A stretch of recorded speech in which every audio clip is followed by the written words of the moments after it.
Assalamualaikum warahmatullahi wabarakatuh. Perkenalkan, nama saya Sri Hartati dari semester 3 Fakultas Hukum. Di sini saya akan menjelaskan tentang presidensi G20.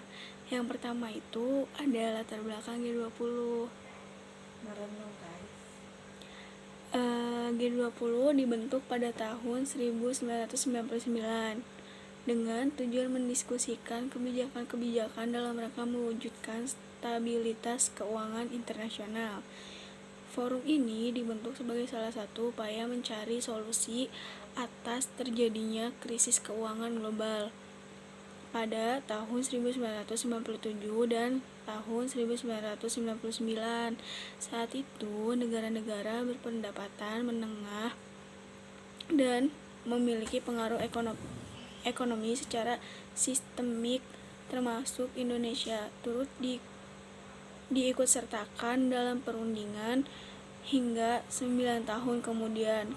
Konferensi tingkat tinggi atau biasa disebut KTT G20 digelar pertama kali di Washington, Amerika Serikat pada tahun 2008 untuk melakukan koordinasi dan sepakat untuk melakukan pertemuan lanjutan. Sejak saat itu, pertemuan G20 rutin diadakan setiap tahun. Dan yang kedua itu ada sejarah dan perkembangan G20, yang dimana sudah dijelaskan di latar belakang. G20 itu dibentuk pada tahun 1999 dengan tujuan mendiskusikan kebijakan-kebijakan dalam rangka mewujudkan stabilitas keuangan internasional. Para menteri keuangan dan gubernur Bank Sentral negara G20 mulai mengadakan pertemuan untuk membahas respon terhadap krisis keuangan global yang terjadi. Setelah itu, pertemuan tingkat menteri dilaksanakan secara rutin, dan Presiden Amerika Serikat mengundang pemimpin negara G20 pada tanggal 14-15 November 2008 dalam konferensi tingkat tinggi atau biasa disebut KTT G20 pertama. Pada saat itu, pemimpin negara melakukan koordinasi respon global terhadap krisis keuangan di Amerika Serikat dan sepakat untuk melakukan pertemuan lanjutan. G20 tidak memiliki sekretariat permanen. Dalam sistem kerjanya, G20 memiliki rumah atau yang disebut presidensi dan ditetapkan secara konsensus pada KTT berdasarkan sistem rotasi kawasan. Dan yang ketiga itu ada jenis pertemuan G20 itu terbagi menjadi 3 ya. Yang pertama itu ada konferensi tingkat tinggi atau KTTI. Saat ini merupakan klimaks dari proses pertemuan G20, yaitu rapat tingkat kepala negara atau pemerintah. Yang kedua itu ministerial dan deputies meeting, pertemuan tingkat menteri dan deputi, diadakan di masing-masing area fokus utama forum. Pada financial track, ministerial meeting dihadiri oleh menteri keuangan dan gubernur bank sentral yang disebut financial ministers and central bank governors meeting atau PMCBG.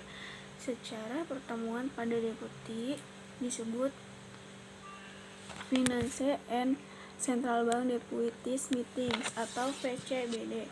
Dan yang ketiga itu ada kelompok kerja atau working groups beranggotakan para ahli dari negara G20. Working groups menangani isu-isu spesifik yang terkait dengan agenda G20 yang lebih luas yang kemudian dimasukkan ke dalam segmen kementerian dan akhirnya KTT. Dan yang terakhir itu ada peran nyata G20. Yang pertama itu penanganan krisis keuangan global 2008. Salah satu kesuksesan G20 terbesar adalah dukungan dalam mengatasi krisis keuangan global 2008. G20 turut mengubah wajah tata kelola keuangan global dengan menginisiasi paket stimulus fiskal dan moneter yang terkoordinasi dalam skala sangat besar. G20 juga mendorong peningkatan kapasitas pinjaman IMF serta berbagai development bank utama. G20 dianggap telah membantu dunia kembali ke jalur pertumbuhan serta mendorong beberapa reformasi penting di bidang finansial. Yang kedua, kebijakan pajak.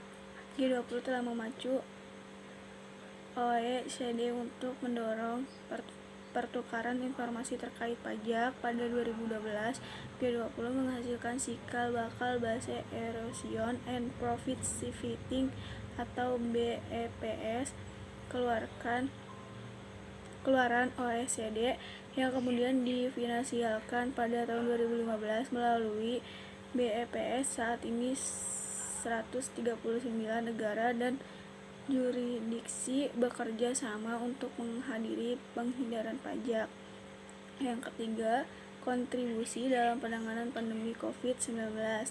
Inisiatif G20 dalam penanganan pandemi mencakup penangguhan pembayaran utang luar negeri negara berpenghasilan rendah, injeksi penanganan COVID-19 sebanyak 5 triliun USD atau Riyadh Declaration, penurunan penghapusan bea dan pajak impor, pengurangan bea untuk vaksin, hand sanitizer, disinfektan, alat medis, dan obat-obatan.